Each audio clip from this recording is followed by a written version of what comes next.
I view war as it's completely political. Any war is political. Especially after the first 24 hours, every war is political, right? Like once the war started, it ceases to achieve any objective that they're telling you that it was there to achieve, right?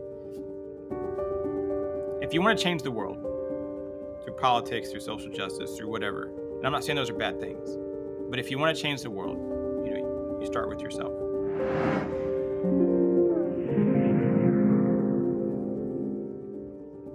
In today's episode, we're privileged to have John Lawyer with us, a former counterintelligence special agent and asymmetric warfare specialist who transitioned from the battlefields of Kuwait, Baghdad, and Kandahar to a path of spiritual enlightenment. From receiving a Bronze Star for his counterterrorism efforts to founding Kishar, a nonprofit online spiritual community, John's story is a testament to the power of inner healing and the pursuit of higher purpose. Join us as we explore his remarkable journey and the insights he gained along the way.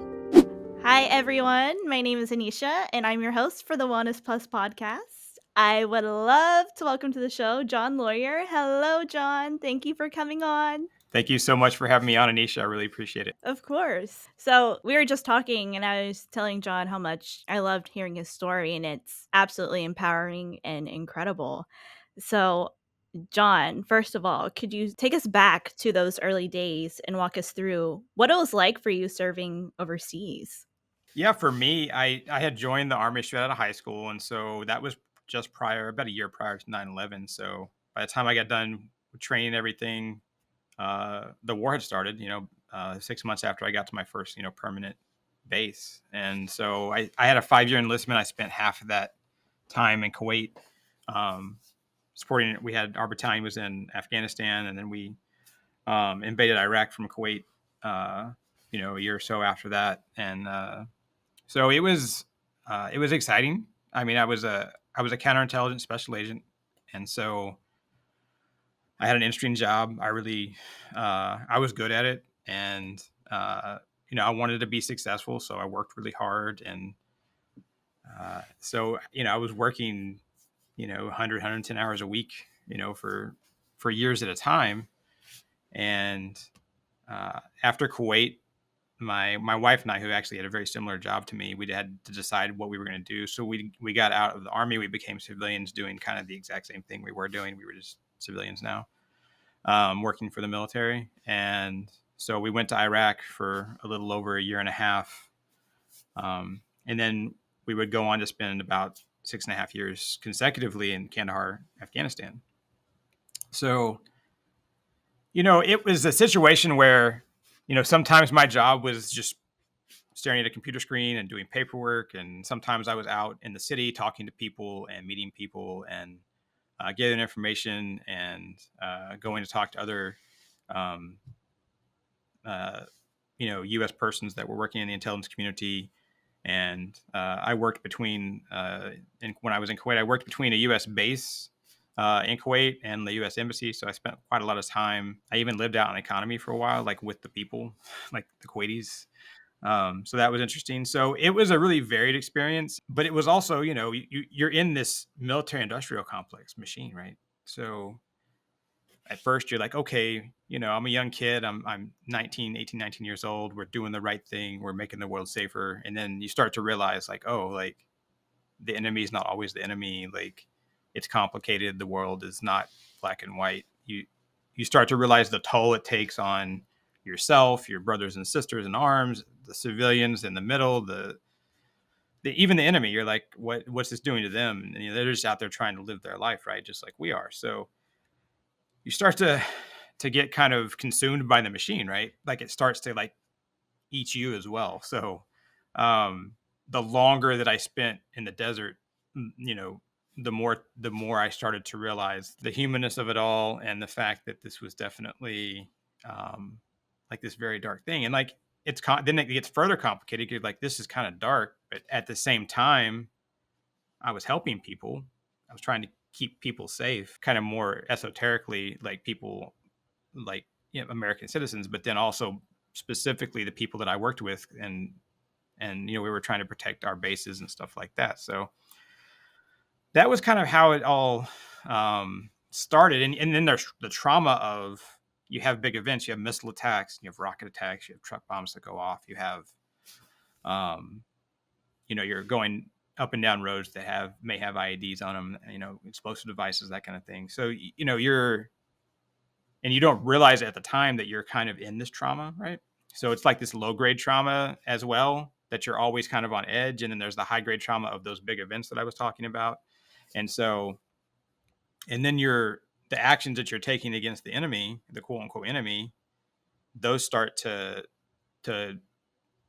become traumas as well, because you're like, this is not necessarily the lightest thing in the world.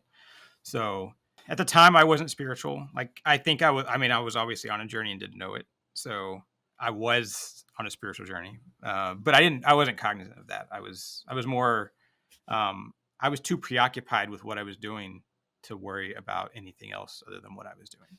That was basically right out of high school, 9/11. Then out of the first 15 years of my adult life, I spent about 12 of those on and off in desert combat zones. Was there a specific event that led you to the spiritual journey, or was it just the entire situation? I think being a part of all that darkness helped me see the light better.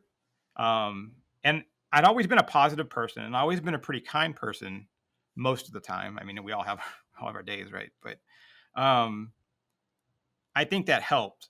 But the darkness definitely helped me see the light. I eventually burnt out. So I was over there for so long, working for years on end, not doing anything for myself ever, really.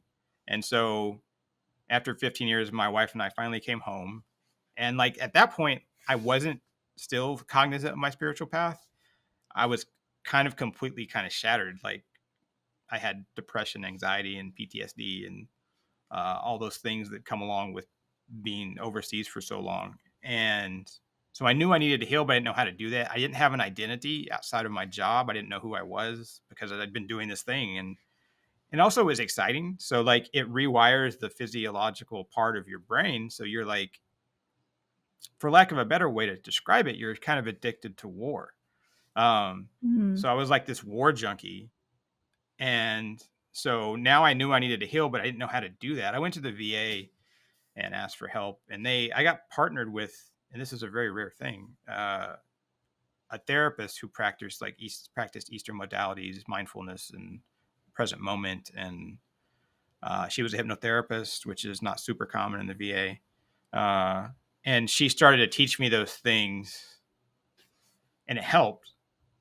I still wasn't spiritual, and like, I couldn't completely wrap myself around it because I was too kind of busted up to do that. But it started things, I think, building in my mind that would snowball as I went down. So I would say that lasted about 7 years, where I was just lost in the desert, kind of the metaphorical desert at that point. And then at that point, I was so kind of anxious and like distraught. I was like, you know what? I care way too much about everything, about yesterday and tomorrow, and all this stuff that I can't fix, adult stuff that I'm like, I can't do anything about it. So I said, you know what? I'm just going to stop caring about everything. I still wanted to live, but I completely surrendered to the universe. And at that time, it didn't feel spiritual to me, because it just felt like a good idea. like it was this like logical thing to do. It was obviously a very spiritual decision, and would lead to that eventually. But I just let go, and I said, I'm going to stop caring about like what's going to happen tomorrow, next week. I'm trying to let go of my past. I'm going to stop worrying about relationships, and if they are okay, they're okay, and if people don't accept that, then I don't need them. So, right. Obviously, that's a very spiritual thing, but I didn't recognize it as such until about 3 years after that. And I don't think that, where I would kind of have this moment of like profound spiritual awakening, understanding of the universe, clarity. I mean, we call it a lot of different things, right? But like, I don't think if I hadn't let go and done it from like this logical, practical sense, where I was trying to like, I think, save myself, I don't think I ever would have gotten to that point where I had this like moment of clarity. Yeah. 3 years after that. Hey guys, I would like to take a moment to introduce you to our app, Yoga Plus. You will have access to an incredible selection of videos led by top instructors in yoga, fitness, nutrition, and so much more. Download our Yoga Plus app available on iOS and Android today.